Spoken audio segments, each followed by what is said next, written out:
നമ്മൾ മനസ്സിലാക്കേണ്ട ഒരു കാര്യം എന്ന് വെച്ചാൽ ഇതിൻ്റെ ഇടക്കളി നടന്നിട്ടുണ്ട്. ഇത് CPM-ലേക്ക് തിരിച്ചു വിടാനാണ് ഇപ്പം ശ്രമം നടത്തുന്നത്. അല്ലെങ്കിൽ അത് എനിക്ക് തോന്നുന്നു പിണറായിക്ക് മനസ്സിലായതുകൊണ്ടാണ് അദ്ദേഹം തിരിച്ച് നേരെ കൃത്യമായിട്ട് ഒരു സൂചന കൊടുത്തങ്ങ് നിർത്തിയത്.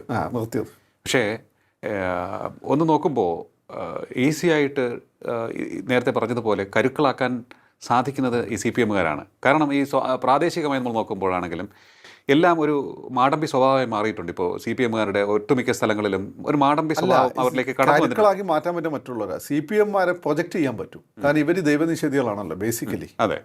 പിന്നെ മാത്രമല്ല ഇവരങ്ങനെ ആരോടും ഒരു അകലമൊന്നും കീപ്പ് ചെയ്യാറില്ലല്ലോ. വോട്ടിൻ്റെ കാര്യം വരുന്ന സമയത്ത് ഒരു അകലമൊന്നും കീപ്പ് ചെയ്യാറില്ല.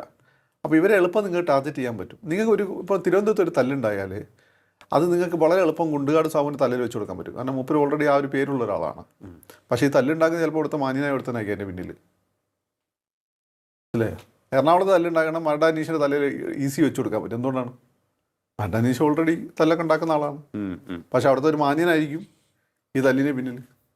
അതുപോലെയാണ് പലപ്പോഴും പല കേസുകളിലും CPM-മാർ എന്ന് വെച്ചാൽ അവർ കൃത്യമായി ആക്ട് ചെയ്യുന്ന ആളുകളാണ്. ആക്ഷന് പഞ്ഞൊന്നുമില്ല.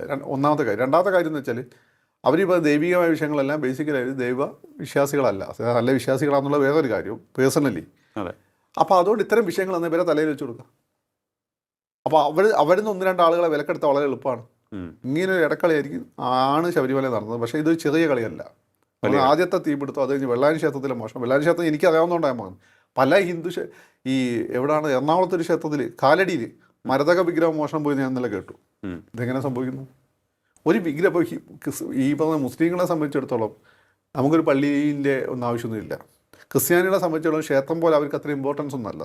ഹിന്ദു മതത്തിൽ അദ്ദേഹത്തിന് ക്ഷേത്രം ആവശ്യമില്ല. പക്ഷെ മറ്റു സമ്പ്രദായങ്ങളിൽ താന്ത്രികമാണ് ഇവിടെ ഫോളോ ചെയ്തത്. അതിലൊക്കെ ക്ഷേത്രം വളരെ ഇമ്പോർട്ടൻ്റ് ആണ്. ആ മൂർത്തി വളരെ ഇമ്പോർട്ടൻ്റ് ആണ്. അപ്പം ഒരു പൊൻകുരിശ് നഷ്ടപ്പെട്ടാൽ പൊൻകുരിശ് പുതിയൊരു സാധനമാണ്. അല്ല എല്ലാ കാലത്തും സെൻറ്റ് തോമസ് കൊണ്ടുവന്നൊന്നല്ല. പക്ഷെ അതുപോലെയല്ല ഒരു വിഗ്രഹം. ആ വിഗ്രഹത്തിന് തുടർച്ചയുണ്ട്. അത് ഇന്നലെ ഇന്നോ വന്നതല്ല. ശരിയാണ്. അപ്പോൾ എന്തായാലും അത് സെൻറ്റ് തോമസ് പൊൻകുരിശ് കൊണ്ടുവന്ന് ആരും പറഞ്ഞ് ഞാൻ കേട്ടിട്ടില്ല.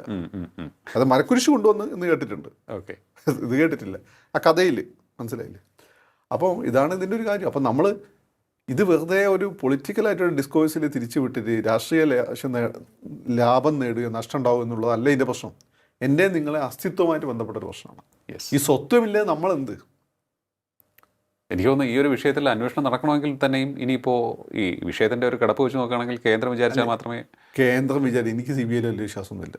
അതെ, CBI-ലല്ല, മറ്റേതെങ്കിലും തരത്തിലുള്ള അന്വേഷണത്തിലേക്ക് അത് പോകേണ്ടിയിരിക്കുന്നു. CBI ഇപ്പോൾ പലരുടെയും എന്താണ് കയ്യിലെ തത്തയായി മാറിയിട്ടുണ്ട്. ഈ പറയുന്ന കൊള്ളാവുന്ന ഈ ഡോവലിനേക്കാ പോലെയുള്ള ദേശസ്നേഹവും പിന്നെ ഈ പറയുന്ന സാംസ്കാരിക ബോധമുള്ള ഒരാളുടെ അണ്ടറിൽ ഇടപെടലില്ലാത്ത അന്വേഷണം നടന്നാൽ മാത്രമേ ഇത് സത്യം പുറത്തു വരും. അപ്പോൾ ഞാൻ പറഞ്ഞില്ല, അപ്പോൾ CPM ഇതിനെ വലിയ പഴി വെക്കുന്നുണ്ട്. അവർക്കൊരു പരിധി കൂടുതൽ അവർക്ക് പറയാൻ പറ്റില്ല.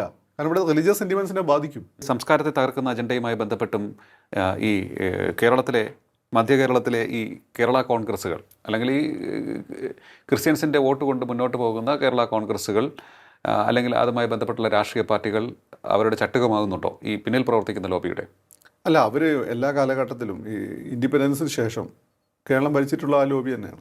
ഇതിൻ്റെ ഒരു കാര്യം എന്ന് വെച്ചാൽ ഇവർ ഈ പ്രശ്നം ഉണ്ടാക്കി നായർ ഈഴവരെ പരസ്പരം അകറ്റിയപ്പം അവർ പേടിക്കേണ്ട ഘടകം അപ്പത്തുണ്ടായിരുന്നു.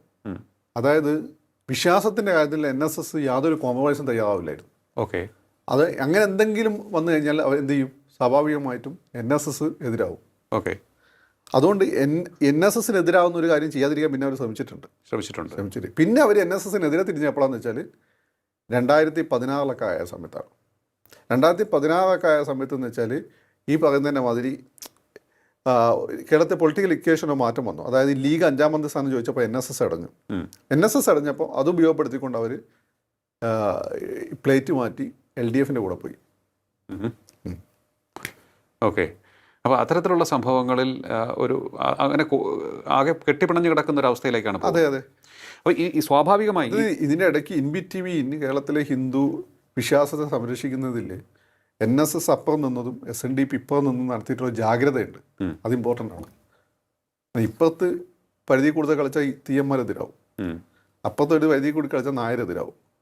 അത് വലിയ ഘടകമായിരുന്നു. അപ്പോൾ ഈ NSS-ഉം SNDP-യും നമ്മുടെ സംസ്കാരത്തെ സംരക്ഷിക്കുന്നതിൽ ഒരു വലിയ പ്രധാന പങ്ക് പങ്ക് വഹിച്ചു. വഹിച്ചതാണ്. അതുകൊണ്ടല്ലേ ഇവർ നായ്ക്ക് 40 വട്ടം വെള്ളാപ്പള്ളിനെയും സുഗമനാഥനും തെളിവ് പറയുന്നത് പിന്നെ ഈ പറയുന്ന അർബൻ നക്സൽസും ഈ ലോബീസും.